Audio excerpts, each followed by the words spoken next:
to this point, you have been learning music theory concepts and have generally been given instruction to identify or recreate those concepts. From this point forward, we'll begin to look at how music is composed, beginning with the smallest recognizable musical idea, the motive. A motive is the shortest musical unit, generally only a few notes long, that recurs throughout a composition or a section of a composition. Composers use motives to unify a composition and to instantly create something recognizable to pique a listener's interest. Here is one famous example.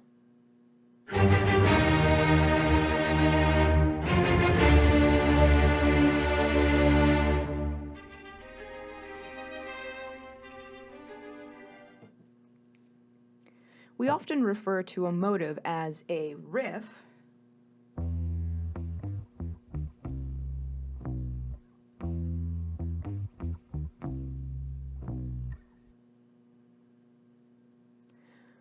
or a hook.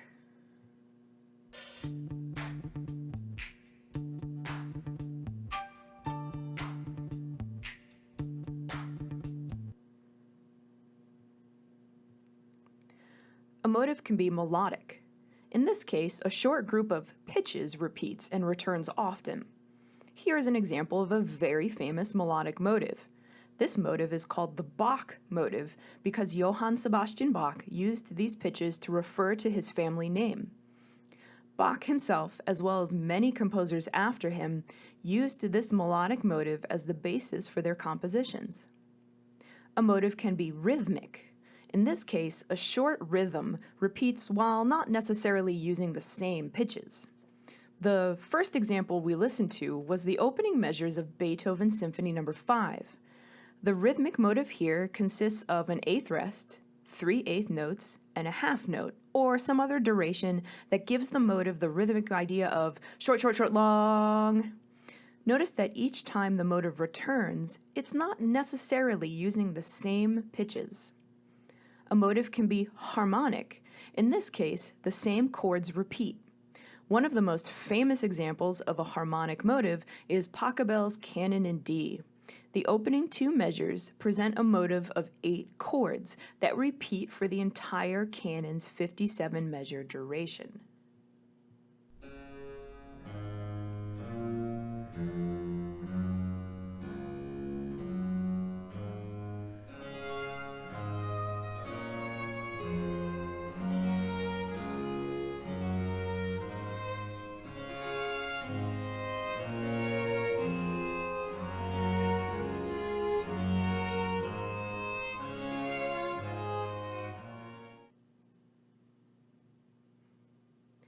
Finally, a motive can also be any combination of melodic, rhythmic, or harmonic repetitions. Let's listen to this example by Mozart.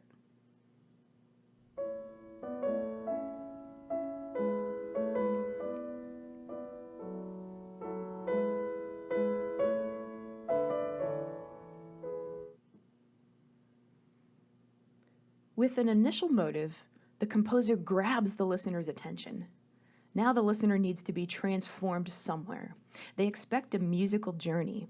We can combine melody, rhythm, and harmony now with goal-directed motion towards one of the cadences we've learned. The cadence that we choose could leave the listener wanting more, feeling content, or feeling uneasy. This next longest unit of music is called a phrase. A phrase is a substantial musical thought that ends in a cadence. A phrase in the common practice period is normally 4 measures long, but it can be longer or shorter. A phrase has a recognizable melody with a harmonic accompaniment. The term phrase is adapted from linguistics, and like many terms in music, using language is a good way to understand it. In language, we have sentences. We learn all about sentence structure in school. In language, a sentence is a complete thought and must contain both a subject and a verb. A sentence is made up of clauses. A clause can be independent, meaning that it can stand alone, or it can be dependent, meaning that it must be attached to an independent clause in order to be complete. Musical phrases can be compared to linguistic sentences. Some musical phrases will end in a type of cadence that allows them to stand alone. They will sound like a complete musical thought, like an independent clause. These are the phrases that end in authentic cadences. Some musical phrases will end in a type of cadence that causes them to sound incomplete. Because of this sense of incompletion, they create a feeling of tension in the listener who wants a comfortable resolution. These are the dependent clauses. These are phrases that end in deceptive or half cadences. They must be attached to another musical phrase in order to become complete. Let's return to the Mozart example. We'll listen to the first phrase, which, because of its half cadence, sounds incomplete. You may have noticed this when we first listened to it. Then we'll listen to the second phrase that immediately follows. It will end in a perfect, authentic cadence and will release the tension created by the first phrase's half cadence by resolving the 5 chord to the 1 chord.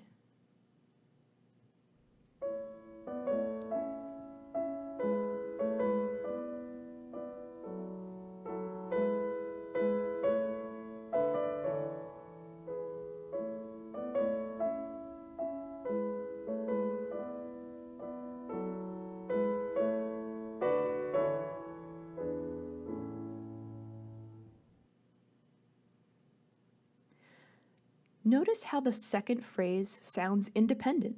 It could stand alone by itself without the first phrase. In the next module, you will learn how combining 2 phrases creates the next largest musical unit. You will also learn how the harmonic underpinning of a phrase can be the basis for an entire composition.